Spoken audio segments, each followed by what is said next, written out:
नमो नमः, नमस्कारः, वंदे संस्कृत मातरम। मैं हूं डॉक्टर सुनीता थत्ते और आज के इस वीडियो में मैं आपको पढ़ाने जा रही हूं पद्मश्री डॉक्टर कपिल देव द्विवेदी जी की पुस्तक प्रारंभिक रचनानुवाद कौमुदी के अभ्यास 29 का दूसरा भाग, उसकी आंसर की अर्थात लेसन 59। तो आज अभ्यास 29 के आंसर की के इस वीडियो में हम जिन पाठ्य बिंदुओं से संबंधित अनुवाद करने वाले हैं वो उच्च कक्षाओं और प्रतियोगी परीक्षाओं की दृष्टि से अत्यंत महत्वपूर्ण है, इसलिए इस वीडियो को पूरा देखिएगा। आज हम करने वाले हैं अनुवाद त्रि और चतुर संख्या के शब्द रूपों के तीनों लिंगों में सातों विभक्तियों में शब्द रूपों से संबंधित अनुवाद। इसी तरह त्वा और ल्यप प्रत्यय का प्रयोग करते हुए अनुवाद। और मुख्य रूप से हम तीन धातुओं को क्री, ज्ञा और ग्रह, इन तीन क्रियादिगण की कठिन धातुओं को विधिलिंग लकार और लृट लकार में भी प्रयुक्त करके अनुवाद करने वाले हैं। और दो नियम विसर्ग संधि के, एक रुत्व संधि ससजुषो रुहु और एक उत्व संधि अतो रोर प्लुता दप्लुते, इन दोनों संधियों से संबंधित प्रश्नों को भी हम इस आंसर की में हल करने वाले हैं। पुनः कह रही हूं कि जो प्रतियोगी परीक्षाओं की दृष्टि से महत्वपूर्ण है। तो वैसे तो हमने लेसन 58 में सारे नियमों को विस्तार से पढ़ लिया है, पर आइए पहले हम नियमों वाले पृष्ठ पर एक सारगर्भित दृष्टि डालते हैं और फिर अनुवाद करते हैं। तो ये हमारे सामने प्रारंभिक रचनानुवाद कौमुदी का अभ्यास 29 का नियमों वाला पेज है, जिसको हमने लेसन 58 में विस्तार से पढ़ा है। क खंड के अंतर्गत पाचकः के सहित हमने सुपह से लेकर लवणम तक बहुत सारे भक्ष्य पदार्थों को या खाद्य वस्तुओं के नामों को जाना और एक शब्द जाना, वासरः माने दिन। इसी तरह घ खंड के अंतर्गत हमने शतम, सहस्रम, लक्षम, कोटि इत्यादि संख्याओं और अधिकम और न्यूनम, इन दो विशेषणों को जाना। उसी वीडियो में हमने त्रि और चतुर, इन दो शब्दों के तीनों लिंगों में रूपों को स्मरण किया तथा क्रि, ग्रह और ज्ञा, इन तीन धातुओं के विधिलिंग और लृट लकार के रूप भी लिखकर भी देखे और बोलकर भी हमने उनको याद किया। संस्कृत में 20 आदि के लिए जो शब्द है विंशति, त्रिंशत, चत्वारिंशत, पंचाशत, षष्टि, सप्तति, अशीति और नवति, इनको भी हमने जाना। साथ ही हमने ये जाना कि संस्कृत में जो 7 दिनों के नाम हैं वो हिंदी के नाम ही है, उसमें अगर हम विसर्ग लगा दें तो हमारा काम चल सकता है। यद्यपि शब्दकोश में हमको वासर शब्द से परिचित कराया है, पर वार शब्द भी संस्कृत का है। हम रविवार, सोमवार, मंगलवार, बुधवार भी बोल सकते हैं और रविवासर, सोमवासर, मंगलवासर इत्यादि भी बोल सकते हैं। यहाँ पर मैं पुनः त्रि और चतुर, इन दोनों शब्दों के तीनों लिंगों में और सातों विभक्तियों में रूप आपके लिए प्रदर्शित कर रही हूं। पिछले पाठ में हम इसको विस्तार से पढ़ चुके हैं। तो पिछली स्लाइड में हमने त्रि शब्द के रूप तीनों लिंगों में देखे। इस स्लाइड में देखिए चतुर शब्द के रूप पुल्लिंग, स्त्रीलिंग और नपुंसकलिंग तीनों लिंगों में और सातों विभक्तियों में आपके सामने है। यहाँ पर एक बात पुनः याद रखने योग्य है कि त्रि और चतुर, इन दोनों संख्याओं के शब्द रूप केवल बहुवचन में ही चलते हैं। तो एक से लेकर चतुर तक की संख्याओं के तीनों लिंगों और सातों विभक्तियों में शब्द रूपों का वीडियो बनाकर मैंने YouTube पर अपलोड किया है, क्योंकि ये संख्यावाचक शब्द रूप प्रतियोगी परीक्षाओं की दृष्टि से अत्यंत महत्वपूर्ण है। मैं उसकी लिंक यहाँ ऊपर आई बटन पर लगा रही हूँ। उच्च कक्षाओं हेतु एवं प्रतियोगी परीक्षाओं हेतु आप उस वीडियो को अवश्य देखें, क्योंकि उसमें मैंने ट्रिक्स और टेक्निक्स के माध्यम से उन रूपों को पढ़ाया है, तो आप बड़ी सरलता से उन्हें याद कर सकेंगे। इसी तरह क्री धातु का विधिलिंग लकार इस वीडियो में पुनः प्रदर्शित है। क्रीणीयात क्रीणीयाताम क्रीणीयुः। ये है क्री धातु के लृट लकार के रूप। क्री धातु अपने आप में अत्यंत महत्वपूर्ण है। ये अपने गण की अर्थात क्रियादि गण की प्रथम व मुख्य धातु है। इसमें कहीं क्रीणा, कहीं क्रीणी, कहीं क्रीण, कहीं क्रेह ऐसे रूप बनते हैं। इसलिए इस धातु के पांचों लकारों का एक वीडियो में बनाकर आपके लिए आई बटन पर लगा रही हूं, ताकि आप उन बारीकियों को समझें और इस धातु को अच्छी तरह याद कर सकें। अगली धातु है ग्रह धातु। इसके विधिलिंग लकार के रूप देखिए, ग्रहणीयात ग्रहणीयाताम ग्रहणीयो। और इसी धातु के ग्रहिष्यति ग्रहिष्यतः ग्रहिष्यन्ति ये लृट लकार के रूप भी प्रदर्शित किए हैं। पिछले वीडियो में हमने इसको विस्तार से पढ़ा है। अगली धातु ज्ञा धातु भी अत्यंत महत्वपूर्ण है। इसके विधिलिंग लकार के रूप देखिए, जानीयात जानीयाताम जानीयुः ऐसे बनते हैं। और हम इसके अब लृट लकार के रूप भी देखते हैं। ज्ञास्यति ज्ञास्यतः ज्ञास्यन्ति ऐसे रूप बनते हैं। ये ज्ञा धातु भी अत्यंत महत्वपूर्ण धातु है उच्च कक्षाओं के लिए, और अनुवाद करते समय हमको इनका काम पड़ता है। इसके वीडियो की लिंक भी मैं ऊपर लगा रही हूं। फिर हमने नियम 72 और नियम 73 के अंतर्गत विसर्ग संधि के दो नियम पढ़े थे, स सजु शो रुहु और अतो रो रप प्लुता दप्लुते। पिछले पाठ में हमने इनको संक्षेप में पढ़ा, और इनको विस्तार से जानने के लिए मैंने इसकी प्लेलिस्ट आपको दी थी। यदि आपने नहीं देखी है तो उसकी लिंक भी मैं यहाँ पर ऊपर लगा रही हूँ। तो विसर्ग संधि के महत्वपूर्ण सारे नियम आपको उस प्लेलिस्ट में मिल जाएंगे, क्योंकि विसर्ग संधि के नियम एक दूसरे से बहुत संबद्ध हैं। यदि उनको क्रमशः पढ़ा जाए तो वो बहुत जल्दी और बड़ी सरलता से समझ में आ जाते हैं। अब है आपके सामने इस पाठ का मुख्य पाठ्य बिंदु, त्वा प्रत्यय। कर या करके इस अर्थ में त्वा प्रत्यय होता है, मतलब भूतकालिक क्रिया के अर्थ में त्वा प्रत्यय होता है। जब एक ही कर्ता एक क्रिया समाप्त करके एक ही वाक्य में दूसरी क्रिया करता है, तो पहली क्रिया में यह प्रत्यय लगाया जाता है। त्वा के क का लोप हो जाता है और शेष बचता है केवल त्वा। अब त्वा प्रत्यय लगने के बाद जो कृदंत शब्द होता है, कह रहे उसके रूप नहीं चलेंगे, ये अव्यय बन जाता है। तो अभी तक हमने जो कृदंत बनाए थे वो अव्यय नहीं थे, वो विशेषण के रूप में या क्रिया इत्यादि के रूप में वो प्रयुक्त हो रहे थे, इसलिए उनके रूप चल रहे थे। पर यहाँ पर त्वा और ल्यप, अभी हम ल्यप आगे पढ़ने वाले हैं, इन दोनों प्रत्ययों से बना हुआ जो कृदंत है वो अव्यय बन जाता है, उसके रूप नहीं चलते।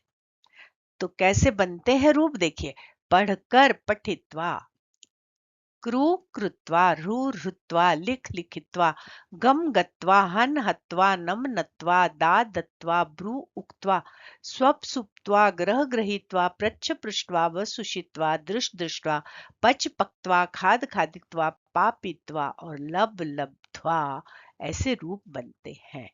हमने जाना कि यदि कोई उपसर्ग प्र, निर, सम, वी आदि धातु से पहले हो तो त्वा के स्थान पर ल्यप होगा। अर्थात यदि हम किसी धातु से पूर्वकालिक कृदंत बनाना चाहते हैं तो धातु में त्वा प्रत्यय लगेगा और गत्वा, दत्वा, श्रुत्वा इत्यादि शब्द बनेंगे। पर इन धातुओं के पूर्व यदि कोई उपसर्ग आ गया तो उस त्वा के स्थान पर, त्वा मतलब त्वा के स्थान पर ल्यप हो जाएगा। मतलब त्वा को ल्यप आदेश हो जाता है और इस ल्यप के ल का और प का लोप हो जाता है और शेष केवल य बचता है। देखिए यहाँ उदाहरण देखिए, जितने भी उदाहरण है सब में ल्यप लगा है और सब में एक उपसर्ग लगा है। देखिए, आदाय लेकर, विक्रिय बेचकर, आगत्य आगम्य, आकर प्रहृत्य प्रहार करके, विहृत्य घूम कर विहार करके आनीय लाकर और आहूय बुलाकर। कहने का तात्पर्य है कि जब हम दा धातु से त्वा प्रत्यय लगाएंगे तो दत्वा, क्री से लगाएंगे तो क्रीत्वा, गम से लगाएंगे तो गत्वा, ऐसे रूप बनेंगे। पर जैसे ही इन धातुओं के पूर्व में कोई प्रत्यय आएगा, तो जैसे दा के पहले आ आया तो आदत्वा नहीं आदाय बनेगा। क्री के पहले वी आया तो विक्रीत्वा नहीं विक्रीय बनेगा। गम के पहले आ आया तो आगत्वा नहीं बनेगा, आगत्य या आगम्य बनेगा। यह बात हमको अच्छी तरह समझ लेनी है। त्वा और ल्यप प्रत्यय से बनने वाले कृदंत शब्द कुछ धातुओं में व्याकरण के नियमों के अनुसार कुछ विशिष्ट प्रकार से बनते हैं, जिन्हें जानना बहुत आवश्यक है। इसलिए इससे संबंधित एक वीडियो बहुत शीघ्र बनाकर मैं एंड स्क्रीन पर भी लगा दूंगी और डिस्क्रिप्शन बॉक्स में भी आपको उपलब्ध करा दूंगी, ताकि अधिक प्रचलित और अधिक काम में आने वाली धातुओं के जो अन्य प्रकार से या विशिष्ट प्रकार से त्वा प्रत्ययन और लप प्रत्ययंत रूप बने हैं, उनकी जानकारी आपको हो सके। तो अब हम चल रहे हैं इस अभ्यास के क्रियात्मक वाले भाग पर अनुवाद करने के लिए। तो अगर आपने इसके नियमों वाले भाग को नहीं देखा है, अर्थात लेसन 58 को नहीं देखा है, तो ऊपर आई बटन पर लगा रही हूं, पहले उसे देखें, उसके बाद ये आंसर की वाला भाग देखें, क्योंकि वहां नियमों को बहुत विस्तार से समझाया गया है। तो अब ये अभ्यास 29 का दूसरा पृष्ठ देखिए। यहाँ कुछ उदाहरण के वाक्य हैं, इन्हें देखकर समझिए और आगे के अनुवाद कीजिए। वह पढ़कर घर जाता है, पढ़कर पठित्वा, सह पठित्वा गृहं गच्छति, स्नान करके, पढ़ के, लिख कर, खाकर, ऐसे प्रयोगों के लिए त्वा प्रत्यय। सह स्नात्वा, पठित्वा, लिखित्वा, भोजनं खादित्वा, जलं पीत्वा च विद्यालयं गच्छति। ये देखिए त्वा प्रत्यय का प्रयोग इस तरह से हमें करना है। सह धनम, अब ल्यप का प्रयोग देखिए। धनम आदाय फलानि विक्रीय शत्रुं प्रहृत्य गृहम आगत्य च तिष्ठति। अर्थ वही है करके, पर इन धातुओं में चूंकि एक एक उपसर्ग लगा है, आदाय, विक्रीय, प्रहृत्य, आगत्य, तो यहाँ पर त्वा को ल्यप आदेश हो गया और ये रूप बने हैं। तो हमें भी इसी प्रकार धातु में जब कोई उपसर्ग न हो तो त्वा लगाना है, और अगर सोपसर्ग धातु है तो हमें वहां पर त्वा के स्थान पर ल्यप कर देना है। अब जो हमने संख्याओं की विविध विभक्तियां पढ़ी, उनका प्रयोग यहाँ पर किया है। देखिए, त्रयः छात्राः, तिस्रः बालिकाः, त्रीणि फलानि चात्र सन्ति, चत्वारः शिष्या, चतस्रः कन्या, चत्वारि पुस्तकानि च तत्र सन्ति।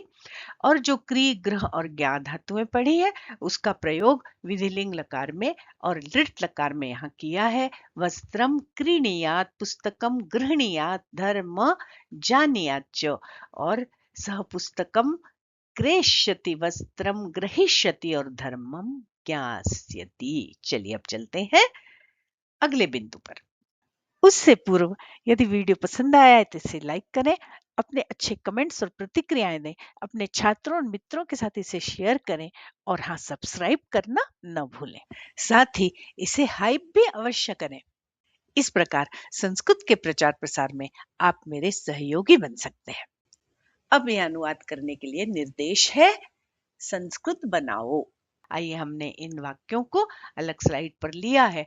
मैं उत्तर बता रही हूँ, आप लोग अपने लिखे हुए उत्तरों को चेक कीजिए और अपना मूल्यांकन स्वयं कीजिए।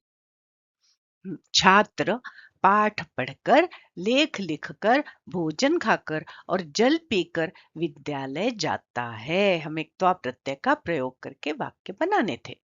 छात्रः पाठं पठित्वा, लेखं लिखित्वा, भोजनं खादित्वा, जलं पीत्वा च विद्यालयं गच्छति। हर जगह त्वा प्रत्यय का प्रयोग हुआ। अब बालक नहाकर, ईश्वर को नमस्कार करके, रोटी भात दाल साग खाकर और पुस्तक लेकर पाठशाला गया। लेकर के लिए ग्रह धातु का प्रयोग करना, ऐसा निर्देश दिया है। तो देखिए, बालकः स्नात्वा, है ना, ईश्वर को प्रणाम करके, अब नम धातु के पहले प्र उपसर्ग आ गया तो प्रणम्य, ईश्वरं प्रणम्य। रोटिकां भक्तं सूपं शाकं, ये भक्ष्य पदार्थ हमने पढ़े। इनको खादित्वा, खाकर, पुस्तकं च गृहीत्वा, और पुस्तक ग्रहण करके, पाठशालाम अगच्छत। आगे देखिए, रसोइया भात दाल रोटी साग हलवा और खीर पकाकर छात्र को देता है। पाचकः भक्तम सूपम रोटिकाम शाकम लप्सिकाम पायसम च पक्त्वा, पकाकर छात्र को देता है। छात्राय यच्छति, देने के अर्थ में चतुर्थी। अगला देखिए, राम मिठाई पकवान मक्खन घी दूध और चीनी खाकर यहाँ आता है। तो राम मिष्टान्नम पक्वान्नम नवनीतम घृतम दुग्धम शर्कराम च खादित्वा, सब में द्वितीया, इन इन चीजों को खाकर यहाँ आता है। अत्र आगच्छति। देखिए, वाक्य बड़े अवश्य हैं, पर हम अगर धीरे धीरे तोड़ तोड़ कर उनका अनुवाद करेंगे तो ये बड़े सरल हो जाएंगे। कृष्ण वाटिका को देखकर, बालक को धन देकर, पुस्तकें पाकर, प्रश्न पूछकर और वचन कहकर यहाँ आया। कृष्ण वाटिकाम दृष्ट्वा, बालक को धन देकर, बालकाय धनम दत्वा, पुस्तकें पाकर, पुस्तकानि लब्ध्वा, प्रश्न पूछकर, प्रश्नानि या प्रश्नम पृष्ट्वा, वचन कहकर, वचनम च उक्त्वा, अत्र आगच्छत, यहाँ आया। लब्ध्वा के स्थान पर हम प्राप्य भी लिख सकते हैं। 100 छात्र, 1000 पुस्तकें और 1,00,000 मनुष्य। शतं छात्राः, 1,000 पुस्तकानि, 1,00,000 मनुष्याः च। साग में नमक कुछ कम है। साग में शाके लवणम किंचित न्यूनम अस्ति। सप्ताह में 7 दिन होते हैं, रविवार सोमवार आदि। तो सप्ताहे सप्तदिनानि भवन्ति, रविवारः सोमवारः इत्यादयः। इसके स्थान पर हम रविवासरः सोमवासरः भी लिख सकते हैं। अब ख खंड देखिए, 3 शिष्य, 3 लड़कियां और 3 फूल, तीनों लिंगों में हमें प्रयोग करना है। वहां है त्रयः शिष्याः पुल्लिंग, तिस्रः बालिकाः स्त्रीलिंग, और त्रीणि पुष्पाणि च तत्र सन्ति। इसी तरह 4 मनुष्य, 4 बालिकाएं और 4 पुस्तकें यहाँ हैं।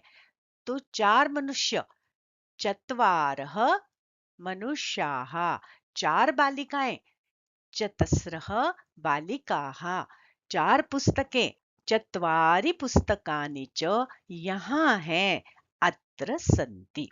4 छात्रों और 4 छात्राओं को 4 पुस्तकें दो। अब देना है तो देने के अर्थ में चतुर्थी।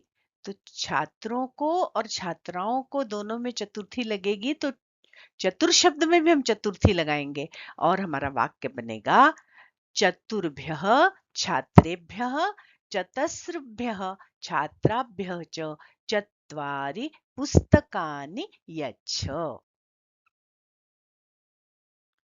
अब ग खंड में क्री ञा इत्यादि धातुओं का प्रयोग करके अनुवाद करना था। वह फल खरीदे, सह फलम क्रीणीयात्, तू वस्त्र खरीद, त्वं वस्त्रम क्रीणीयाः, मैं पुस्तक खरीदूं, अहम पुस्तकम क्रीणीयाम, वह फल खरीदेगा।